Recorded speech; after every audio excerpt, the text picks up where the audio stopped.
If you have been feeling a little extra stressed out recently, you're definitely not alone. Roughly 7 in 10 American adults say stress is taking a real toll on their health. A third say they're completely overwhelmed most days. This is according to a survey from the American Psychological Association.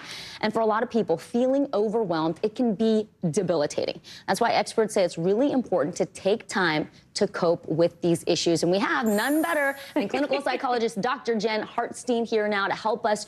So we know work, we know family can be big stressors and sources of making us feel overwhelmed. Where else does that input come from that takes over? I mean, it comes from everywhere, right? Work, life, news, family, friendships, medical struggles, anything can really trigger that sense of overwhelm. We can't avoid being stressed, right? But it's when it takes too much of our time and too much of our focus that it becomes a real problem. And when it's kind of happening all simultaneously. Help us with coping. What are some techniques we can do to take the stress levels down and take it one moment at a time? Right, well, you just gave one really important one, which is one thing at a time. Okay. It's very easy to kind of look at the mountain and be like, oh my God, this is a mountain, versus one step in front of the other gets you to the top, right? And so that's one thing. Prioritize what needs your attention most, and figuring that piece out. Asking for help, which is really hard for many of us.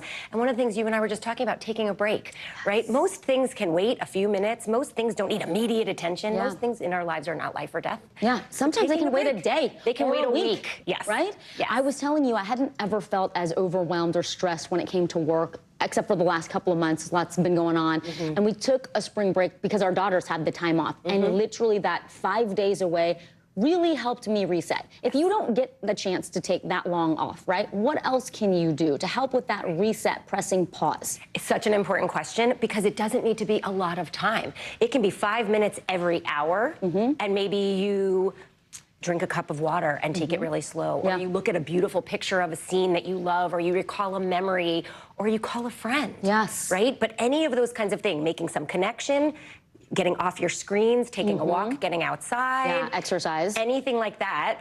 You know, put your head down on your desk for 5 minutes like we did as kids, like whatever. But 5 minutes can be as much as you need. And if you build that up over time, because you feel like I can't take 20, it's going to be as effective as taking 20 minutes to an hour. I know, getting some sunshine too. And I've heard that journaling sometimes helps if you just focus on what am I grateful for, what's great in this moment. It kind of helps you refocus.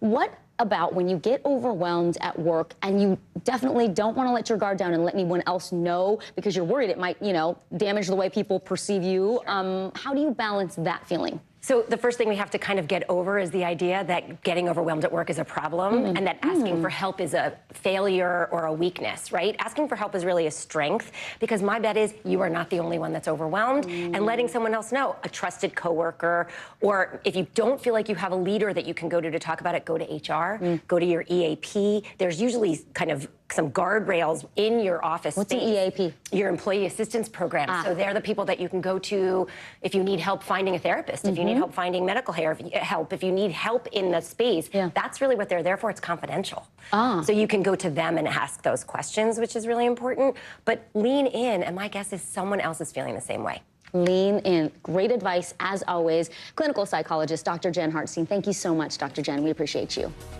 And don't go anywhere. Much more news ahead. You are watching NBC News Daily.